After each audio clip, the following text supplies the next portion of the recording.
I told you guys there was going to be a BZ4X touring come to the United States early 2026. Well, Toyota just scrapped the BZ4X name and they just call it BZ. And we knew it was going to be a sister vehicle to the brand new Subaru Trailseeker. And we have images of this Trailseeker, and it's a pretty cool looking wagon EV. Well, we finally have the Toyota version for us to sink our teeth into. This is not the BZ4X Touring. They changed the name. This is the BZ4 Woodland SUV, the clone, the Toyota clone of the Subaru Trailseeker. This will be built in Subaru's plant in Japan. Guys, if you're excited for this announcement, smash the like button. And man, I'm going to get hands-on with this in the coming days, so make sure you are subscribed. I'm heading to headquarters in Plano, Texas, where Toyota North American headquarters are. On Monday. All right. So I can't be more excited to debut this vehicle, and it looks pretty incredible. So you guys know how much I love wagons. Let's first and foremost get into the pictures. And first we're going to look at the vehicle itself, and then we'll compare it to the Subaru Trailseeker. All right. Let me know what you guys think about the back. I'm a fan. The non-paint matched wheel arches works better here because this lends itself to being a more rugged design from the get-go compared to the BZ4X. Guys, a wagon. The wagon's back. Now we have the Crown Signia. Now we just need the Corolla wagon, or the sports touring, the touring sports, whatever it's called in other countries. We need the Corolla to enter in as a wagon because, this is wetting my whistle, guys. I want more wagons, and this thing looks great. It's taking that hammerhead design that we just saw in the CHR that was revealed yesterday for the North American market. This is a little bit cleaner of a design compared to the BZ non-4X, just the BZ. This is the BZ Woodland.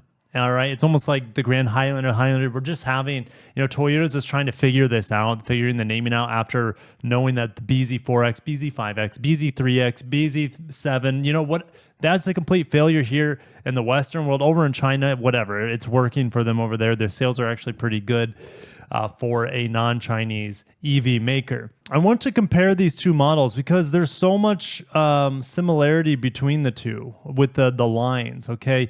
It just, the dimensions are better here on the wagon. The sloping roofline does so much to the wagon to add to the clout and the design. And this long extended, teardrop of a fender line looks so much better on this wagon than it does on the BZ non-Woodland. All right. Oh, it's getting confusing. I love the roof rails here. I mean, it's a Subaru sort of design with a Toyota front end, and it looks great. All right. Looking at the back with some bikes on it, very rugged bottom end to it. And we have a new badge down there, a new badge for this, a light bar across the back. Oh man. This is what the BZ4X should have launched as a wagon. This thing looks great. Big old panel roof. It doesn't look like there's a bisecting bar, just a full-on glass roof with a window shade, so you're not going to get roasted like a Tesla. The interior, this is how Toyota is able to cut costs. The interior of this is essentially a copy and paste from the BZ, formerly known as the BZ4X, the CHR, the Woodland, the Solterra, and this, and you can say even the Crown models are fairly similar to this on the inside. So that's that's going to cut costs. Hopefully they can bring this to us at a lower price. We got heated seats in the back, USB-Cs, vents in the backseat as it should. Looks so good.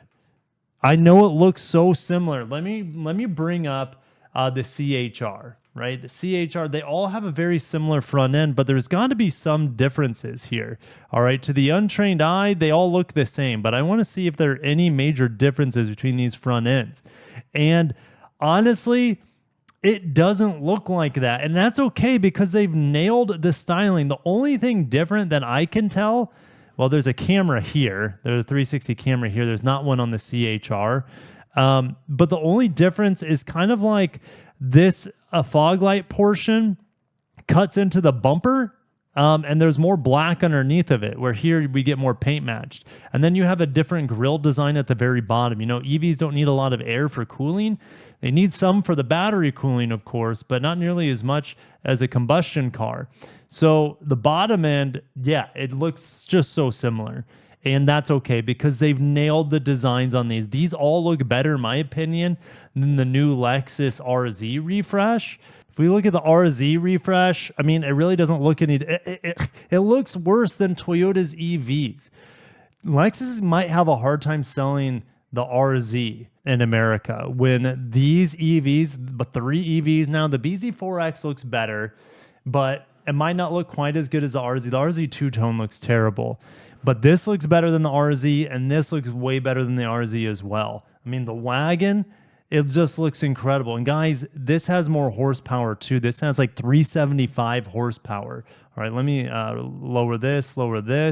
And I want to bring up the Subaru version of this, the Trail Seeker, and I want to compare the two side as best as I can. I only have a few images from Subaru here. All right, roof lines are the same, roof racks. It's the same vehicle, guys. It's the same exact car, just different styling. And the Toyota looks better. Subaru's designs have been so whack lately. The new redesigned Outback, I can't wait to drive it. Don't get me wrong, I'm excited to drive it. It just doesn't look that great. This looks better than the Outback, but the Toyota BZ Woodland looks better than the Subaru counterpart. Let me know if you guys agree with that. I like how Toyota didn't go just full ham on this, you know, rugged fender with it cutting in across like they did on the Subaru. All right. So what else do we have on the Subaru image here? The back end. Let's go and compare back ends. They look like a Lexus GX from the back, both of these vehicles, at least with the light bar. They look pretty darn good. All right. Now, Toyota's a little logo here, while the Subaru has Subaru spelled out. The lights look to be almost identical, though. The bottom bumper area, it's a wash. Honestly, the Subaru might actually look a little bit better, but it's not that big of a deal. All right. And what else? What other images do we have of this Trail Seeker? That's about it. I have an image of the interior of the Trail Seeker, and I have an image now of the interior of the Toyota too. All right, they should be identical. There's nothing to see here really. This is all using essentially the Lexus interface that I just reviewed today and the TX. Stay tuned for my TX review, the TX 500H. Similar to the Grand Highlander, that it's kind of tough for me to justify that vehicle's price. But stay for my review because maybe it's one of the best Lexuses on the market. Well, just wait for my review.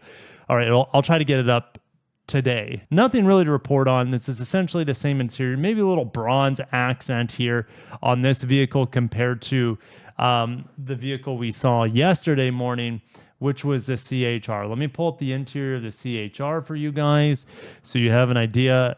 Oh, you know, the Subaru has a squircle steering wheel and the Toyota has a circular one. That's a big deal. I much prefer a regular steering wheel that Toyota's using here. So another knock on the Subaru. It doesn't look as good and doesn't have a circle steering wheel. All right. Guys, look how similar it is. This is a CHR. Just looks essentially identical. All right. With slightly different accents here and there. All right. And that's about it. So let's get to the press release. First things first, we'll get into the bullet points. First ever BZ Woodland adds a third EV model to lineup. We have the BZ, formerly BZ4X, just the BZ. We have the CHR, and now the BZ Woodland. Standard all-wheel drive, just like the CHR. The BZ, I keep wanting to say BZ4X, but the BZ non-Woodland has front-wheel drive, has a smaller battery pack available in front-wheel drive, it has all-wheel drive available. The CHR is just dual-motor all-wheel drive, 330-some horsepower, 338, I think, if I remember right. It has 280 miles of range. This has 260 miles of range, but it has more electrification. This has about 40 more horsepower compared to the dual motor CHR and the dual motor standard BZ non-wagon. All right. 30 minutes to charge 10 to 80%. Toyota's not the fastest charger. They really prioritize longevity with their batteries. And that's fine. They'll eventually get into faster charging. All right. In the meantime, 260 miles on this with 30 minutes of charging. 8.3 inches of ground clearance, 360 camera all-terrain monitor, standard roof rails, 3,500 pound towing capacity, like that Subaru Trail Seeker. Single well-equipped grade. Guys, they just have one grade here. 18-inch wheels, which, guys, I really like. Let me bring the vehicle back up. I like these wheels, man. It looks good. A wagon, a rugged wagon. This is an EV Outback that looks better than an Outback with Toyota Hammerhead styling. This is a slam dunk for an EV. All right, if you're going to have an EV, might as well make it as versatile as possible. Toyota's doing that, or at least they're trying. All right, it doesn't have the fastest charging. It doesn't have the most range, but this is arguably the most badass EV in the Toyota and Lexus lineup combined at the moment. Let's take a step back. There's one grade, but you have one package that you can get on top, which adds the JBL audio, ventilated memory seats, panel moonroof, radiant front heater, so there's no glove box here, and more. All-terrain tires are available, so that's an additional option. So this sort of package is probably like a $3,500 to a $4,000 option. And there's no way you can get these outside of that. So, the thing is with modern Toyotas, their base sound system is really good. And sometimes the JBL is a letdown. They can be a bit rattly sometimes. So, the panel moonroof is going to add weight. And so you'd get better range on the non-premium package just slightly. All right. Available exterior colors: Stepping Stone, Halo Steel, Pavement, Trueno Blue, and Raven Black. These are essentially all Subaru colors. We have another press release here. Yes, it has a NACS charger, by the way. I'm going to skim through this and I'll let you know if I see anything of interest to get you guys up to speed on. It has 6 inches, roughly, of additional length compared to the BZ4X, and just under 1 inch of additional height in the rear, giving it more than 30 cubic feet of rear cargo space. Models are expected to arrive in early 2026. My timeline said around January, but again, it's probably going to be the first quarter of 2026. Like the BZ, it does have X mode, all-wheel drive functionality that allows the driver to operate with a switch to select a mode according to the road conditions, automatically changing the optimized brake control and power delivery at the wheels for enhanced control and traction. Another feature called all-wheel drive X mode system is grip control. When activated and used at low speeds, the system leverages motor drive power modulation to achieve capable off-road performance. This feature was developed as an added function to react to road surface characteristics and maintain a constant speed to prevent slipping on rough roads. With the NACS charging standard on this, you should be able to charge no problem at any Tesla supercharging station. And I believe this should be like the new BZ and the CHR. It should be like cardless. Oh yeah, here it is. I should have kept reading. It does have plug-in charge capability and industry standard protocol that allows automatic identification, authentication, and authorization at selected charging networks, reducing the need for multiple mobile charging applications. But also, yeah, most people are not getting their card out. I keep thinking of gas stations. Everything's on your app, or your phone, through multiple apps, through multiple networks. It gets really, really complicated, and it's way more of a hassle than just pulling up to a gas station and putting your card in, putting in your debit number or your PIN number, whatever. All right, 11 kilowatt onboard charger like the new BZ and CHR.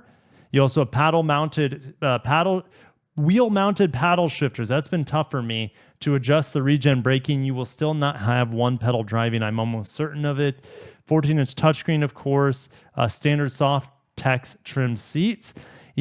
What could be a deal breaker for the standard model, and I would have to see without the premium package, if they're just soft text and not ventilated, and not perforated, because the premium package adds the ventilated seats. So that could be a tough point. You might almost, especially here in Florida with how hot it is, I stick to soft text seats if they are not perforated. All right, I prefer cloth seats actually in this weather than even ventilated seats. As I've just got out of a Jeep this week that just had cloth seats, and they were better than any ventilated like leather or fake leather seat I've tested recently. So nothing much to go over here at this point, just like connected services, which I would you'd have to pay me to read over safety technology most of the time and connected services. All right, but it's in there. If you guys want to know about battery warranty, electric vehicle driving components, the traction battery covered for 8 years and 100,000 miles, whichever comes first. So it's like their hybrid battery warranties quite substantial. So let me know, guys, do you like the looks of the Trail Seeker from Subaru, or do you like the looks of this BZ Woodland? I think both of them look fine, but the Toyota takes the cake for me easily with this more attractive front end. All right, but everyone has different preferences. So I'll see you guys down in the comments. These are the new Toyobaru brothers. We had the GR86, we had the BRZ, then it was the Solterra and BZ4X. We still have that collaboration with those vehicles. This is now going to be at the Subaru, one of Subaru's plans, probably in the Guma prefecture, to build these vehicles. Tariffs, who the heck knows? By the time these vehicles come out, who knows what the world's going to look like in January or February, but I couldn't be more excited to welcome in a new wagon into Toyota's lineup. This will do 0 to 60 in about 4.5 seconds with 375 horsepower. It's going to be a missile. And yeah, I mean, Lexus still wants to be fully battery electric by 2030, Lexus being the luxury brand of Toyota. And all the Toyota models I'm seeing right now, they're like more desirable on the EV front than the Lexus RZ. There's just one Lexus EV at this point. Lexus has delayed their LFZC vehicle that has gigacasting and next-gen batteries. In the meantime, these Toyotas, man, they might cost as much as a Lexus, but there's not going to be a drop-off in terms of Lexus refinement. I guarantee it. Watch my review on the TX. It is awfully close to a Toyota. All right, does that mean Toyota's closing the gap or Lexus is losing their edge? It's a bit of both, but guys, cannot wait to get my hands on this vehicle. I'm so happy that it's here. It's essentially a fully battery electric Outback, or you could think of it as a battery electric Crown Signia. So if you want a hybrid version of this, just go get the Crown Signia and put some fat tires on it. It looks awesome. Now, this Subaru looks like it has 20-inch wheels, where the Toyota has 18s. So that's kind of something to think about. I think the Subaru might come with, I don't know. It's hard to tell from the images. I got to shut down. I got to pick up kids from school. Have a great day. Thank you for watching. Hit the like button if you haven't. I would appreciate that. And peace.